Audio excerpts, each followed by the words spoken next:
So let's talk about size. In my previous video I said bigger is better. And I still stand behind this statement, even though now I look like a Viking that just discovered Texas.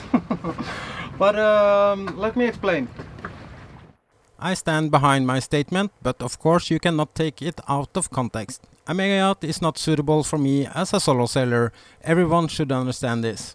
I don't have any blueprint in what's the maximum size for a solo sailor either.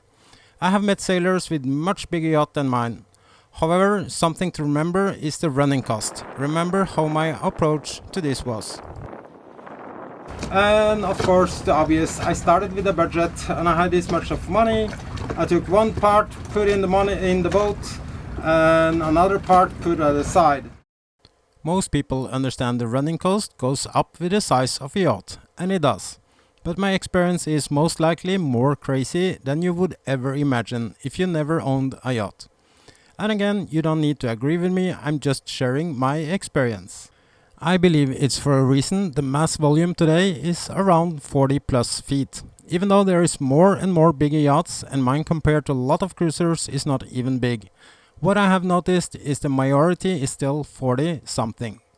The running cost on a 55 is significant higher. First thing most people think about is docking fees and of course insurance.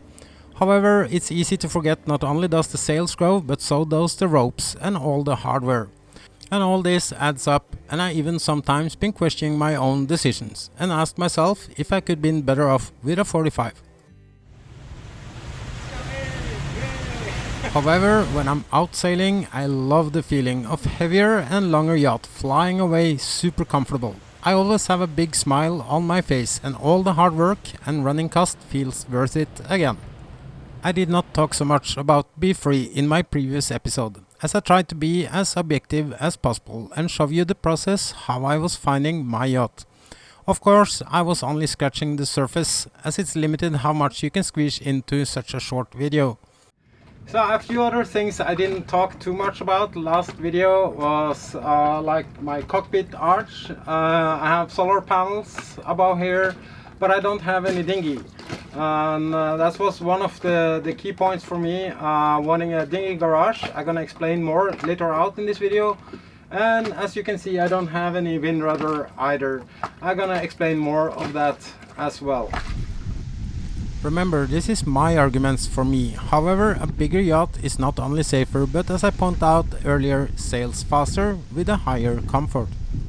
And the bonus is lots of space outside and inside.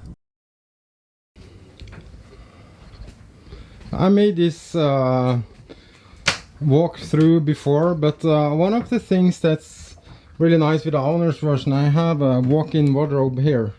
Yeah, I should made up my bed. So this is also one thing I appreciate.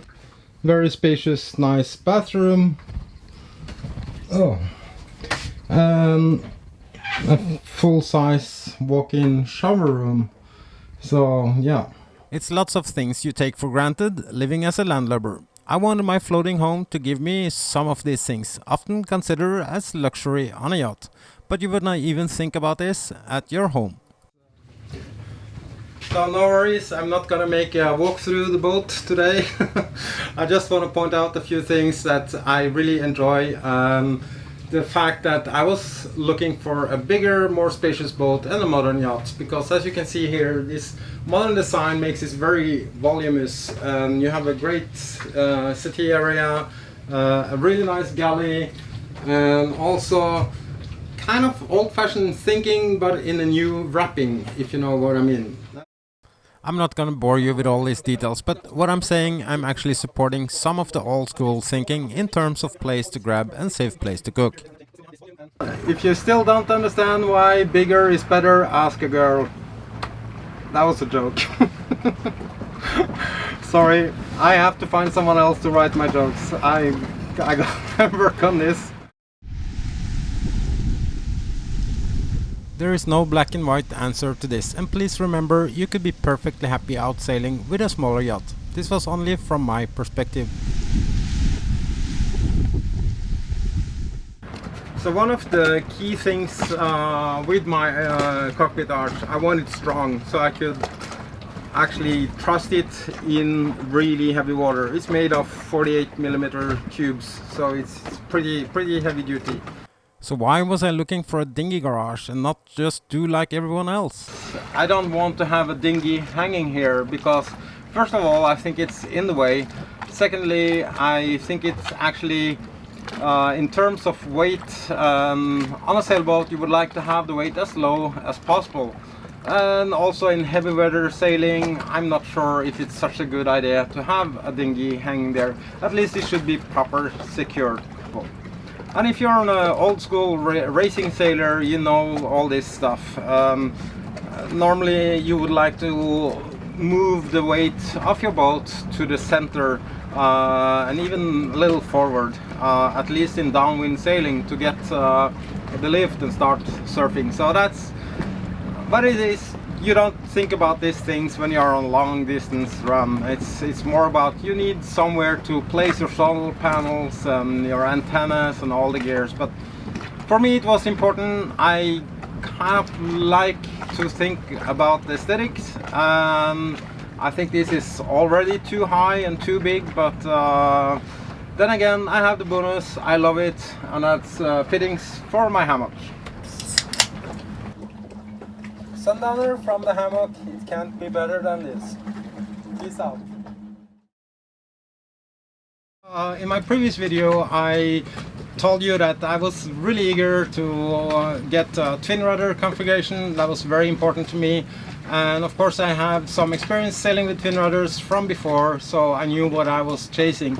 However, I'm not trying to teach you anything or learn you anything. I don't even want to give you any advice. I'm just sharing with you my experience. I'm no expert. I just want to share with you my adventure and how I do things.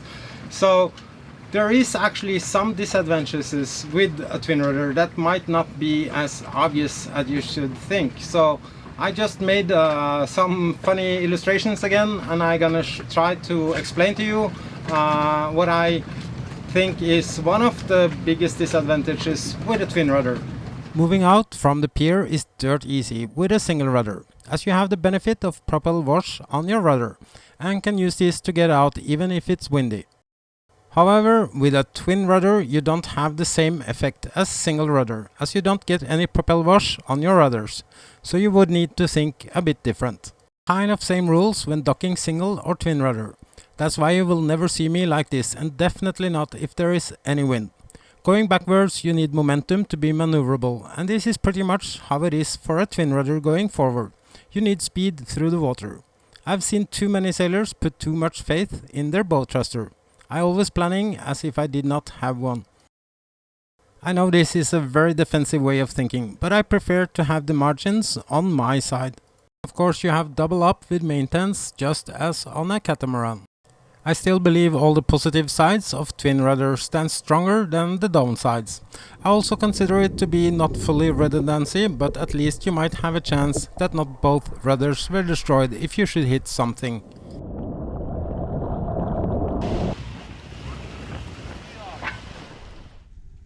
One famous statement is modern production yachts are not nice to sail flat downwind, and that's actually true. In fact, no monohulls are nice to sail flat downwind.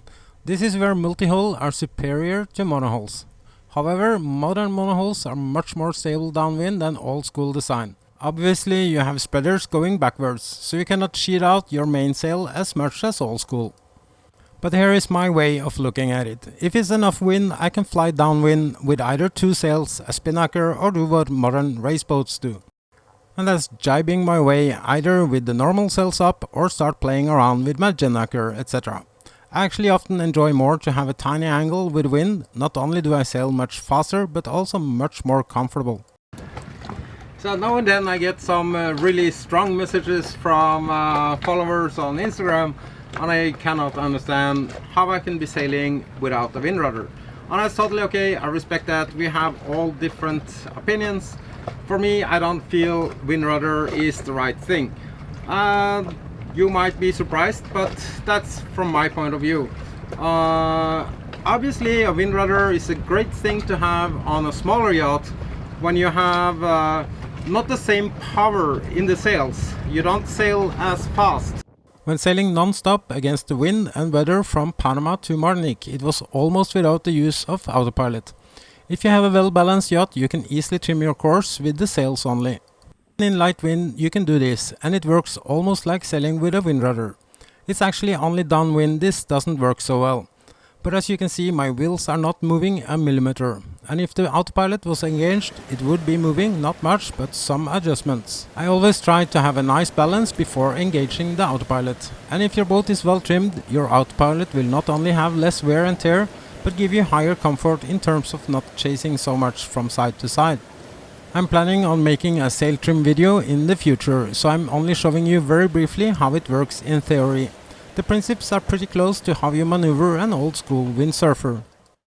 Even though this board have a fixed rudder, by moving the power in the sail aft, it will go up to the wind, and forward will fall off from the wind.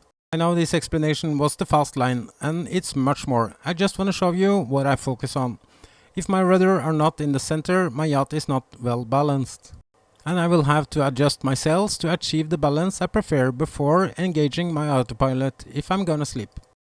I learned this theory when I was only 7-8 years old, out playing with my dinghy. I still like to play around and test out things, and for me this is like having extra tools in my box if something goes bunkers one day. You would be surprised how well you can sail without an autopilot. However, I always use it while sleeping. So now you might get the impression that it's all good, just have an autopilot. It is not. It's so much trouble. I don't know, I don't think I ever heard about any yacht that's not having trouble with its autopilot. So you have to find someone that fits. It will be this. So, and again, I just touched the surface. I have done a lot of tweaks on my boat. I have two autopilot computers. I have a standalone redundancy in the hydraulic system. I feel I have a pretty good setup now. It's been a long journey, try and fail, but now it works pretty good.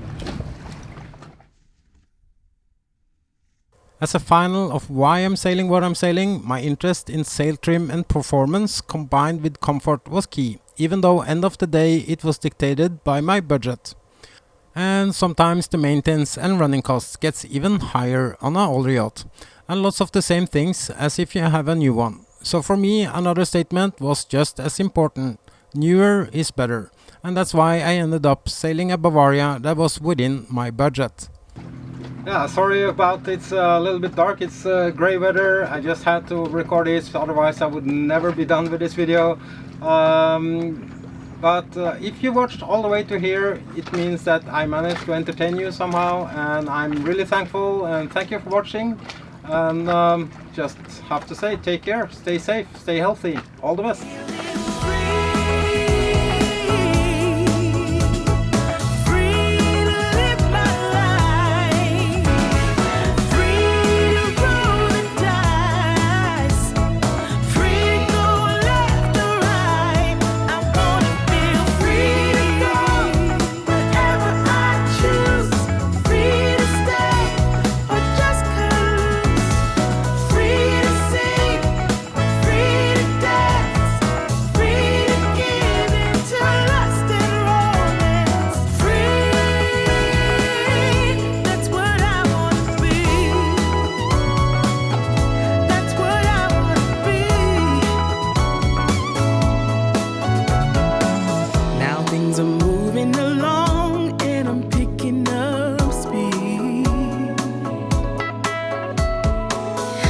Singing my